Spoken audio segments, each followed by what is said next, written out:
नमस्कार दोस्तों, आप सभी का राजस्थान जीके टॉप 1 पर हार्दिक अभिनंदन किया जाता है। बिल्कुल गाइज, आप सभी को गुड मॉर्निंग। आज वाली क्लास के अंदर दोस्तों बात करेंगे रीट पात्रता परीक्षा 2024-25 के बारे में। ऐसे प्रश्न रहते हैं पेपर के अंदर।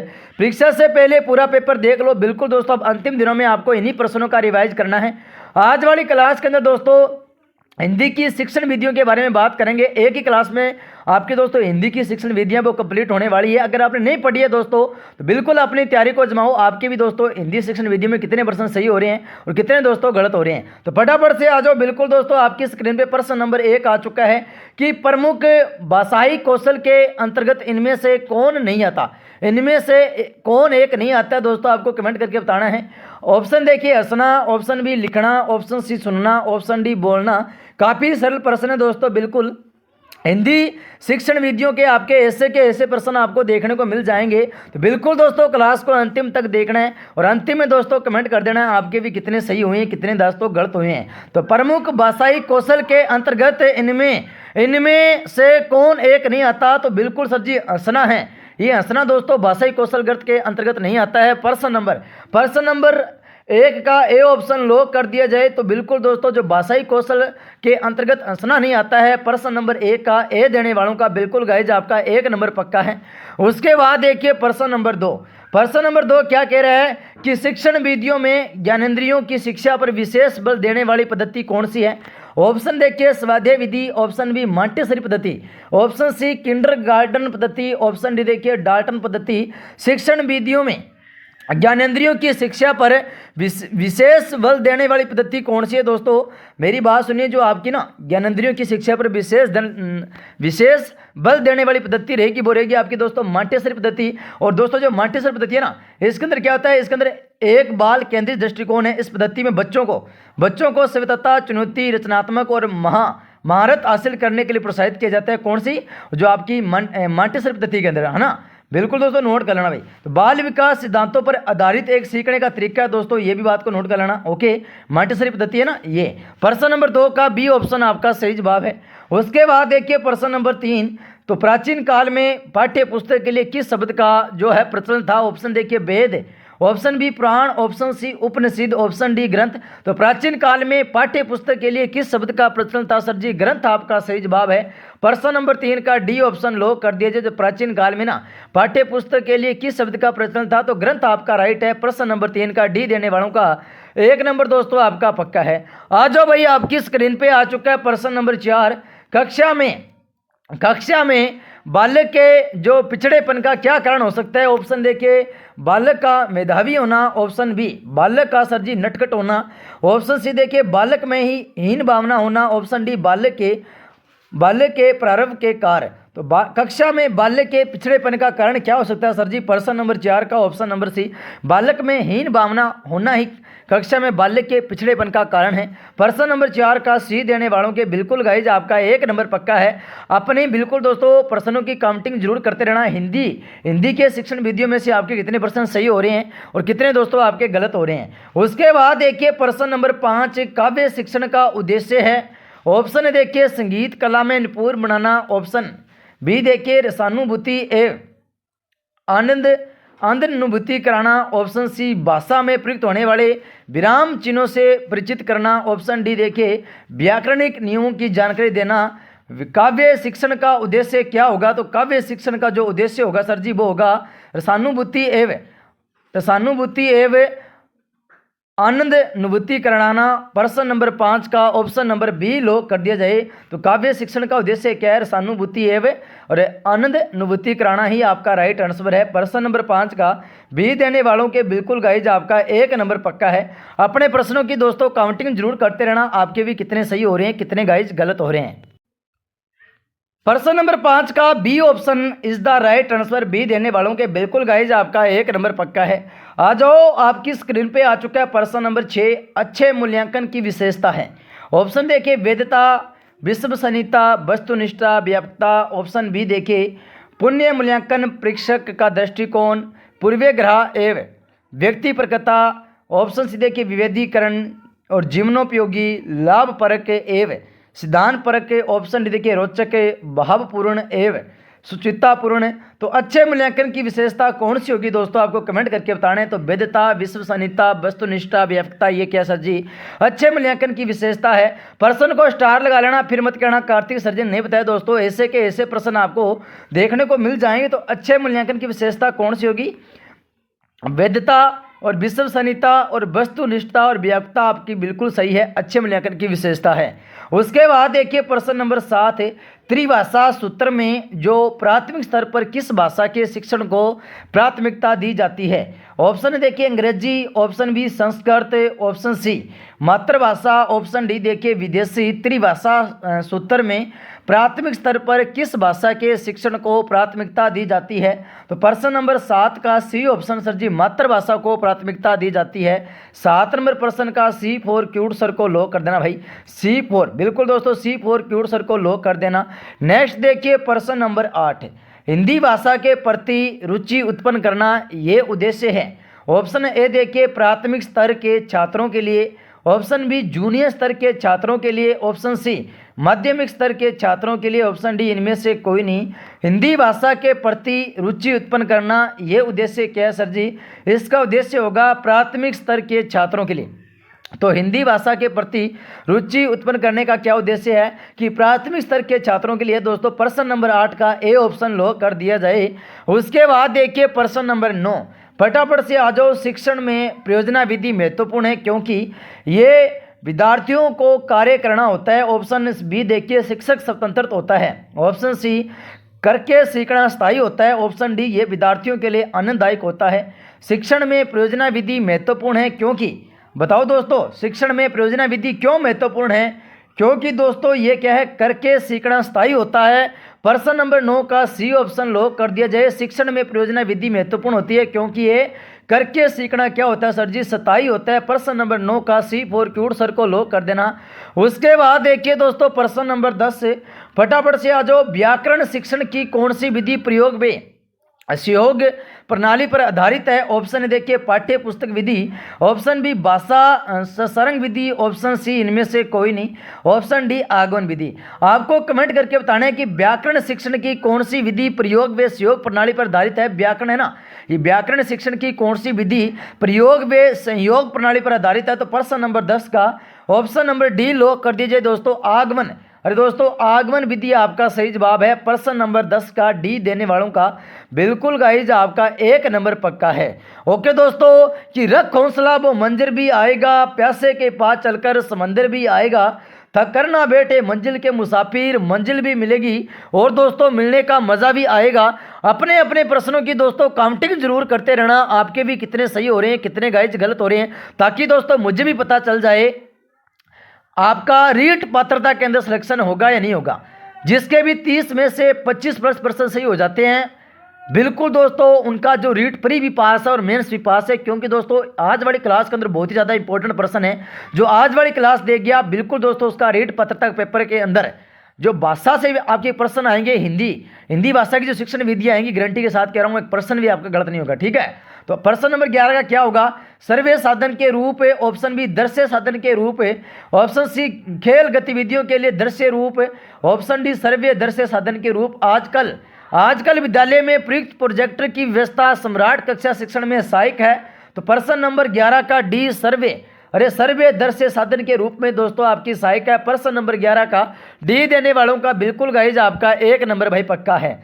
उसके बाद देखिए प्रश्न नंबर 12 नाटक शिक्षण में कक्षा विनय प्रणाली के प्रयोग से ऑप्शन देखिए बच्चों पर विपरीत प्रभाव पड़ता है, ऑप्शन बी उपयुक्त में से कोई नहीं, ऑप्शन सी शिक्षक के बच्चों का समय व्यर्थ होता है, ऑप्शन डी पात्र अनुसार बच्चे द्वारा अभिनय से सीखने की प्रक्रिया में आती है। तो नाटक शिक्षण में कक्षा विनय प्रणाली के प्रयोग से क्या होता है दोस्तों, प्रश्न नंबर 12 का जल्दी से कमेंट करके बताओ। तो बिल्कुल दोस्तों नाटक शिक्षण में कक्षा विनय प्रणाली के प्रयोग से क्या होता है सर जी, जो पात्रानुसार बच्चों द्वारा अभिनय से सीखने की प्रक्रिया में आती है ना। तो नाटक शिक्षण में कक्षा विनय प्रणाली का प्रयोग है दोस्तों हम पात्रानुसार बच्चों के द्वारा अभिनय से सीखने की प्रक्रिया में आती है। प्रश्न नंबर 12 का डी ऑप्शन लॉक कर दिया जाए। डी वालों का बिल्कुल गाइज आपका 1 नंबर पक्का है। आ जाओ दोस्तों आपकी स्क्रीन पे आ चुका है प्रश्न नंबर 13, प्राथमिक स्तर पर बच्चों को भाषा सिखाने का जो सर्वोपरि उद्देश्य है वो क्या होगा? ऑप्शन देखिए कहानी कविताओं को दोहराने की कुशलता का विकास करना। ऑप्शन बी तेज प्रवाह के साथ पढ़ते की योग्यता का विकास करना। ऑप्शन सी देखिए अपनी बात को दूसरे के समक्ष अभिव्यक्त करने की कुशलता का विकास करना। ऑप्शन डी देखिए सर जी मुहावरे लोकोक्तियों का ज्ञान प्राप्त करना। प्राथमिक स्तर पर बच्चों को भाषा सिखाने का जो आपका सर्वोपरि उद्देश्य होगा वो उद्देश्य क्या होगा दोस्तों? आपको कमेंट करके बताना है। फटाफट से बताओ, 30 सेकंड का आपके पास समय है। तो बिल्कुल दोस्तों, प्राथमिक स्तर पर बच्चों को भाषा सिखाने का जो हमारा सर्वोपरि उद्देश्य होगा वो होगा कि अपनी बात को दूसरों के समक्ष अभिव्यक्त करने की कुशलता का विकास करना होता है। प्रश्न नंबर 13 का सी ऑप्शन लो कर दिया जाए भाई। नेक्स्ट देखिए प्रश्न नंबर 14, फटाफट से आ जाओ दोस्तों, हिंदी भाषा की शिक्षण विधियां रहने वाली है, फटाफट से आ जाओ। प्रश्न नंबर देखिए 14, इस विधि में मातृभाषा के माध्यम से किसी नवीन भाषा को पढ़ाया जाता है। यानी आप बताना कि किस विधि में मातृभाषा के माध्यम से किसी नवीन भाषा को पढ़ाया जाता है। कथन कौन सी विधि के संदर्भ में कहा गया? ऑप्शन देखिए गठन विधि। ऑप्शन बी प्रत्यक्ष विधि। ऑप्शन सी बेस्ट की विधि। ऑप्शन डी परोक्ष विधि। तो किस विधि में मातृभाषा के माध्यम से किसी नवीन भाषा को पढ़ाया जाता है तो वो विधि कौन सी होगी? वो विधि होगी सर जी आपकी परोक्ष विधि। परोक्ष विधि होगी। प्रश्न नंबर 14 का डी ऑप्शन लो कर दिया जाए। तो देखिए सर जी किस विधि में मातृभाषा के माध्यम से किसी नवीन भाषा को पढ़ाया जाता है तो वो है दोस्तों आपकी परोक्ष विधि। परोक्ष विधि के माध्यम से मातृभाषा के माध्यम से किसी नवीन भाषा को पढ़ाया जाता है। ओके दोस्तों, प्रश्न नंबर 14 का डी देने वालों का बिल्कुल गाइज 1 नंबर पक्का है। प्रश्न नंबर देखिए दोस्तों 15, वह कौन सी शिक्षण विधि है जो लेखन उच्चारण में तो प्रारंभिक स्तर के लिए वे रचना शिक्षण के लिए माध्यमिक स्तर पर उपयोगी है। वेरी वेरी इंपॉर्टेंट प्रश्न है, स्टार लगा लेना। वह कौन सी शिक्षण विधि है जो लेखन उच्चारण में तो प्रारंभिक स्तर के लिए है और रचना शिक्षण के लिए माध्यमिक स्तर पर उपयोगी है? ऑप्शन देखिए व्याख्यान विधि। ऑप्शन बी द्विभाषा शिक्षण विधि। ऑप्शन सी आगमन विधि। ऑप्शन डी अनुकरण विधि। प्रश्न नंबर 15 का ऑप्शन नंबर डी लॉक कर दिया जाए सर जी। तो वो होगी आपकी दोस्तों अनुकरण विधि। अनुकरण विधि होगी। प्रश्न नंबर 15 का डी देने वालों का बिल्कुल गाइज आपका क्या है सर जी 1 नंबर पक्का है। तो कौन सी विधि होगी सर जी? अनुकरण विधि होगी। उसके बाद देखिए प्रश्न नंबर 16, साहित्य की विविध विधाओं का ज्ञान प्राप्त करना भाषा शिक्षण का किस श्रेणी का उद्देश्य है? ऑप्शन देखिए रसात्मक। ऑप्शन बी सृजनात्मक। ऑप्शन सी ज्ञानात्मक। ऑप्शन डी इनमें से कोई नहीं। साहित्य की विविध विधाओं का ज्ञान प्राप्त करना भाषा शिक्षण का किस श्रेणी का उद्देश्य है? तो भाषा शिक्षण का किस श्रेणी का उद्देश्य है दोस्तों? प्रश्न नंबर 16 का सी ऑप्शन लो कर दिया जाए। ज्ञानात्मक आपका सही जवाब है भाई। प्रश्न नंबर 16 का सी फॉर क्यूट सर को लो कर देना। उसके बाद देखिए दोस्तों प्रश्न नंबर 17, भाषा सीखने को व्यवहारवादी दृष्टिकोण पर बल देता है। ऑप्शन देखिए अनुकरण। ऑप्शन बी अभिव्यक्ति। ऑप्शन सी रचनात्मकता। ऑप्शन डी भाषा प्रयोग। भाषा सीखने का व्यवहारवादी दृष्टिकोण किस पे बल देता है सर जी? ये देता है सर जी अनुकरण पर। अनुकरण पर बल देता है। भाषा सीखने का जो व्यवहारवादी दृष्टिकोण है वो देखिए सर जी आपका अनुकरण पर बल देता है। यानी प्रश्न नंबर 17 का ए ऑप्शन लो कर दिया जाए। उसके बाद देखिए प्रश्न नंबर 18, हिंदी भाषा शिक्षण का एक मुख्य उद्देश्य क्या होगा? ऑप्शन देखिए मौन पठन के उपरांत शब्दार्थ कराना। ऑप्शन बी देखिए सर जी व्याकरणिक नियम कंटेस्ट कराना। ऑप्शन सी भाषा का ज्ञान देना। ऑप्शन डी प्रश्न पूछने अपनी बात कहने का अवसर देना। हिंदी भाषा शिक्षण का एक मुख्य उद्देश्य क्या होगा? तो हिंदी भाषा शिक्षण का एक मुख्य उद्देश्य होगा सर जी क्या होगा? भाषा का ज्ञान देना। तो हिंदी भाषा शिक्षण का अगर पूछ लिया जाए कि हिंदी भाषा शिक्षण का एक मुख्य उद्देश्य क्या होता है दोस्तों, तो भाषा का ज्ञान देना ही दोस्तों हिंदी भाषा शिक्षण का एक मुख्य उद्देश्य है। बिल्कुल दोस्तों अपने प्रश्नों की काउंटिंग करते रहिए, आपके भी कितने सही हो रहे हैं कितने गाइज गलत हो रहे हैं। प्रश्न नंबर देखिए 19, पढ़ना क्या है? ऑप्शन देखिए सर जी शब्दों को सही से उच्चारना। ऑप्शन बी पढ़कर भी अर्थ समझना। ऑप्शन सी लिखित सामग्री की पढ़ाई। ऑप्शन डी स्कूल में पुस्तकों की पढ़ाई। अरे पढ़ना क्या है दोस्तों? पढ़ना किसे कहते हैं? तो पढ़ना देखिए सर जी पढ़कर अर्थ समझना। पढ़कर क्या करना? अर्थ समझना दोस्तों आपका पढ़ना है। प्रश्न नंबर 19 का बी देने वालों का बिल्कुल गाइज आपका 1 नंबर पक्का है। आपकी स्क्रीन पे आ चुका है प्रश्न नंबर 20, निम्नलिखित में से सर्वाधिक प्रभावी सहायक शिक्षण सामग्री, लगा लो प्रश्न को स्टार। यह प्रश्न टपक गया हिंदी के अंदर। बिल्कुल दोस्तों हिंदी की शिक्षण विधियों के अंदर प्रश्न टपक गया 27 और 28 फरवरी वाले पेपर के अंदर। निम्नलिखित में से सर्वाधिक प्रभावी सहायक शिक्षण सामग्री कौन सी है? ऑप्शन देखिए सर्वीय शिक्षण सामग्री। ऑप्शन बी दृश्य शिक्षण सामग्री। ऑप्शन सी दृश्य सर्वीय शिक्षण सामग्री। ऑप्शन डी देखिए स्पर्शीय शिक्षण सामग्री। निम्नलिखित में से सर्वाधिक जो प्रभावी सहायक शिक्षण सामग्री होगी वो होगी दोस्तों आपकी दर से सर्वीय शिक्षण सामग्री होगी आपकी दोस्तों सर्वाधिक प्रभावी सहायक शिक्षण सामग्री। ठीक है, प्रश्न नंबर 20 का C4 क्यूड सर को लॉक कर देना। उसके बाद देखिए प्रश्न नंबर 21, सर्वीय शिक्षण सहायक सामग्री का उदाहरण कौन सा है। वेरी वेरी इंपॉर्टेंट प्रश्न है, वेरी वेरी इंपॉर्टेंट प्रश्न है कि सर्वीय शिक्षण सहायक सामग्री का उदाहरण। ऑप्शन देखिए linguaphone, option B overhead projector, option C चुंबकीय पट, ऑप्शन डी दूरदर्शन। सर्वे शिक्षण सहायक सामग्री का उदाहरण कौन सा होगा दोस्तों, तो लिंग्वाफोन आपका सही जवाब है। प्रश्न नंबर 21 का ए देने वालों के बिल्कुल गाइज आपका 1 नंबर पक्का है। आपकी स्क्रीन पे आ चुका है दोस्तों प्रश्न नंबर 22, बच्चों के सीखने में सबसे महत्वपूर्ण है। आपको बताना है कि बच्चों के सीखने में सबसे महत्वपूर्ण क्या है। ऑप्शन देखिए शिक्षक और बच्चों के बीच मित्रवत संबंध होना,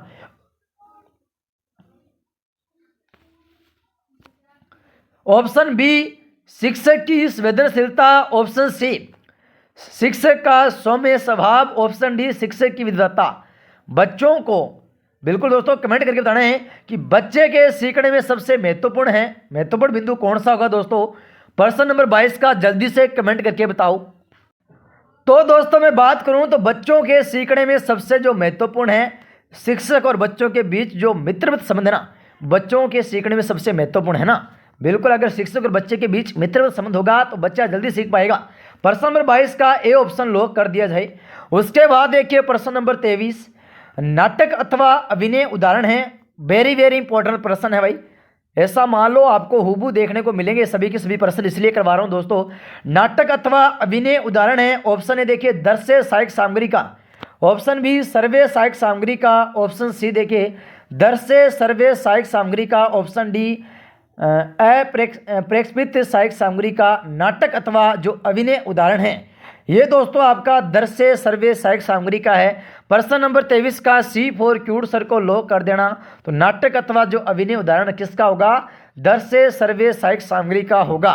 उसके बाद देखिए दोस्तों प्रश्न नंबर 24, निम्न में से किस विधि के द्वारा विद्यार्थियों को मौखिक अभिव्यक्ति में प्रेषित किया जा सकता है। ऑप्शन ए देखिए प्रश्नोत्तरी द्वारा, ऑप्शन बी वाक्य रचना के द्वारा, ऑप्शन सी कहानी लेखन के द्वारा, ऑप्शन डी कहानी लेखन के द्वारा। निम्न में से किस विधि के द्वारा विद्यार्थियों को मौखिक अभिव्यक्ति में प्रेषित किया जा सकता है। तो प्रश्न नंबर 24 का ऑप्शन नंबर ए प्रश्नोत्तरी के द्वारा। दोस्तों प्रश्नोत्तरी के द्वारा दोस्तों क्या किया जाता है, प्रश्नोत्तरी के द्वारा दोस्तों ना बिल्कुल दोस्तों विद्यार्थियों को मौखिक अभिव्यक्ति में प्रशिक्षित किया जाता है। प्रश्न नंबर 24 का ऑप्शन नंबर ए। तो बिल्कुल दोस्तों प्रश्नोत्तरी के द्वारा क्या किया जाता है, विद्यार्थियों को मौखिक अभिव्यक्ति में प्रशिक्षित किया जा सकता है। प्रश्न नंबर 24 का ए देने वालों का बिल्कुल गाइज 1 नंबर पक्का है। आपकी स्क्रीन पे आ चुका है प्रश्न नंबर 25, निम्नलिखित में से क्या सामाजिक विज्ञान की पाठ्य पुस्तक पर लागू नहीं हो सकता। ऑप्शन ये याद रखने वाला एक दस्तावेज है, ऑप्शन बी ये एक शिक्षाप्रद दस्तावेज है जो आगे पढ़ने की गुंजाइश पैदा करता है, ऑप्शन सी इसे एक गतिशील दस्तावेज के रूप में माना जाता है, ऑप्शन डी ये मानव जाति के कल्याण के लिए या मानवता के विनाश के लिए लागू किया जाता है। निम्नलिखित में से क्या सामाजिक विज्ञान की एक पाठ्य पुस्तक पर लागू नहीं होता, आपको कमेंट करके बताना है। तो बिल्कुल सर जी प्रश्न नंबर ए यह याद रखने वाला एक दस्तावेज है। ओके, प्रश्न नंबर 25 का ऑप्शन नंबर ए लॉक कर दीजिए भाई। उसके बाद देखिए प्रश्न नंबर 26, पाठ्य पुस्तक के सहायक होती है। ऑप्शन देखिए केवल पाठ्यक्रम को व्यवस्थित क्रम में चलाने में जो पाठ्य पुस्तक के सहायक होती है तो वो क्या कौन होती है दोस्तों। ऑप्शन बी देखिए केवल शिक्षा के प्रति रुचि उत्पन्न करने में, ऑप्शन सी केवल सवे अध्यापन में, ऑप्शन डी उपयुक्त सभी।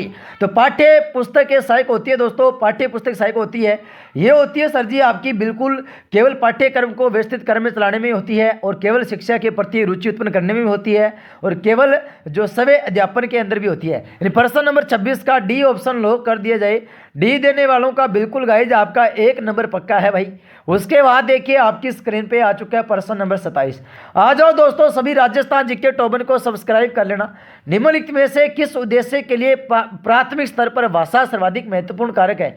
निम्नलिखित में से किस उद्देश्य के लिए प्राथमिक स्तर भाषा सर्वाधिक महत्वपूर्ण कारक है। ऑप्शन देखिए जीवन की विभिन्न स्थितियों को साधना, ऑप्शन बी भाषा का व्याकरण सीखना, ऑप्शन सी मन की बात कहना या सुनाना। ऑप्शन डी अपनी अनेक जरूरतों को पूरा करना। निम्नलिखित में से किस उद्देश्य के लिए प्राथमिक स्तर भाषा सर्वाधिक महत्वपूर्ण कारक है? वेरी वेरी इंपॉर्टेंट प्रश्न है। 27 नंबर प्रश्न का बी ऑप्शन है, भाषा का व्याकरण सीखना ही आपका सही जवाब है।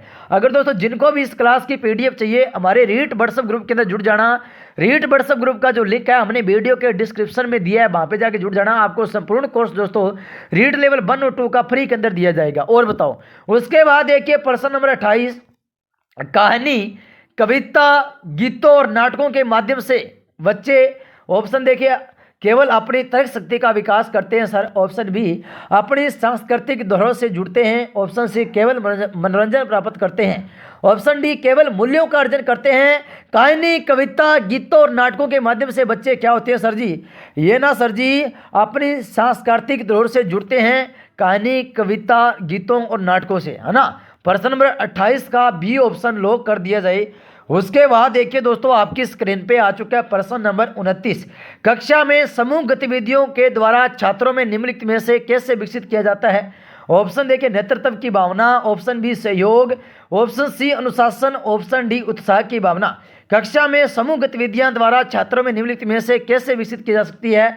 तो प्रश्न नंबर 29 का ऑप्शन नंबर बी सहयोग के द्वारा दोस्तों ये विकसित की जा सकती है। सहयोग के द्वारा ना, बिल्कुल सहयोग के द्वारा। प्रश्न नंबर देखिए दोस्तों 30, फटाफट से आ जाओ। छात्र अधिगम मानदंड हिस्सा है। ऑप्शन देखिए सीखने के लिए आकलन। ऑप्शन बी सीखने के रूप में आकलन। ऑप्शन सी सीखने का आकलन। ऑप्शन डी सीखने पर आकलन। छात्र अधिगम मानदंड हिस्सा है तो बिल्कुल सर जी सीखने का आकलन ही आपका सही जवाब है।